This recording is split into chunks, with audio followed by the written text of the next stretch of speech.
আরো ভয়ঙ্কর কথা শুনবেন। নবী সাল্লাল্লাহু আলাইহি সাল্লাম বলেন, ওমান শারিবাল খামরা, যে নেশা করে, মদ খায়, ইয়াবার ট্যাবলেট নেয়, এইগুলো তারা কাসসালাহ, তার নামাজ ছুটে যায়। এটা তো আছেই। সবচেয়ে ভয়ানক কথা, আমার এটা বলতেও শরীর শিহরে ওঠে, ওয়া ওয়াকা আলা আম্মাতিহি ওয়া খালাতিহি। নবীজি সাফ বলছেন যে নেশা করে সে অচিরেই আপনজন, ঘনিষ্ঠজন, মামি, ফুফি, খালা, আপন মামাতো বোন, ফুফাতো বোন, খালাতো বোন, চাচাতো বোন, আপন রক্তের এই ঘনিষ্ঠ মানুষদের সাথে জিনা এবং ব্যভিচার করতে উদ্যত হন।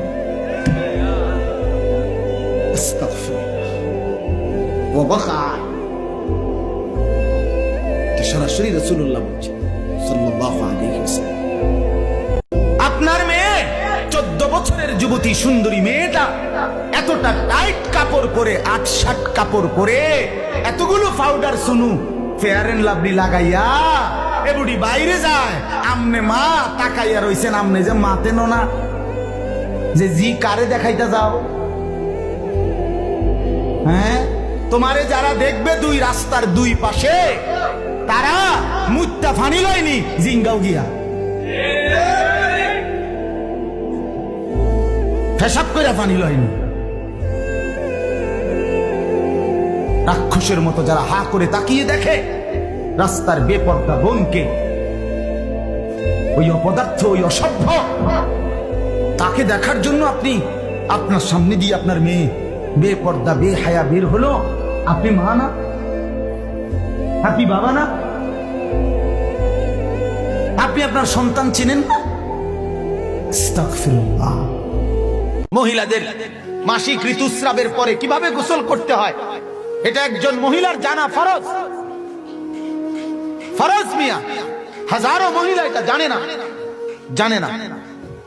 মেট্রিক পাস করছে আর কি, ইন্টারমিডিয়েট পাস করছে, জানে শুধু মোবাইলে অথবা টেলিভিশনের রিমোট কন্ট্রোল টিপতে আর টেলিভিশন চাইতে, এই ছাড়া আর কিচ্ছু জানে না। জানে কিভাবে পাউডার ক্ষয় করব আর ফেয়ার এন্ড লাভলি ক্ষয় করব, জানে শুধু এইটা।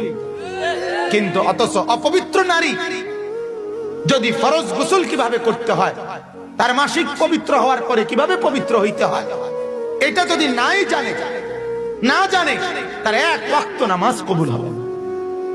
তাহলে বিষয়টা তো আপনার কাছে মনে হইতে পারে হুজুর ইডিও বুঝি কথা। হ্যাঁ, এগুলোও কথা, এগুলো জানানো দরকার। আল্লাহ রাসূল সাল্লাল্লাহু আলাইহি সাল্লাম, নবীজি ঢিলা কয়টা ব্যবহার করবে, নবীজি নিজে সেটা বলছেন। বাথরুমে বৈশা ডান পায়ের উপরে ভর বেশি দিবে না বাম পায়ের উপরে একটু ভর বেশি দিতে হবে, এটা আল্লাহর নবী বলে দিছে।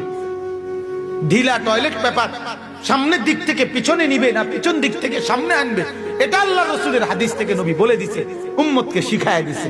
আজ উম্মত এই পরিমাণ গাফেল। একজন পুরুষ প্রস্রাব করে সাথে সাথে পানি নিয়ে নিলে, সাথে সাথে উঠতে গেলে, তাইলে তার পবিত্রতা হয় না, তাকে অপেক্ষা করতেই হয়। কিন্তু এটা জানে না, কথা বলেন, এটা জানে? এত খবরই নাই। পেশাব করতে হয়তো বেশিতে বেশি পানি লইছে, কিন্তু পানি লইতে হইলেও তাকে কি করতে হয়? ঢিলা নিয়া টয়লেট পেপারে নিয়ে একটু সময় কি করতে হয়? অপেক্ষা করতে হয়। সে তো এই সময় নেই। বাপ, নিজেদের জিন্দেগিতে একবার ভাইবা দেখেন, আমিও ভাবি আপনিও ভাবেন, এমন আচরণ আমার মধ্যে আছে কিনা।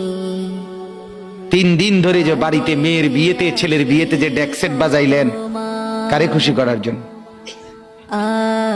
হ্যাঁ, 1 লক্ষ টাকার গেট, এরপরে গায়ে হলুদের এই নগ্ন অনুষ্ঠান কার জন্য করলেন? বেড়া বেড়ি সব, যুবক যুবতী সব একই মাইক্রো প্রাইভেট কারের ভিতরে যাতাযাতি করে বহাইয়া একখান থেকে একখানে নিলেন, কার জন্য?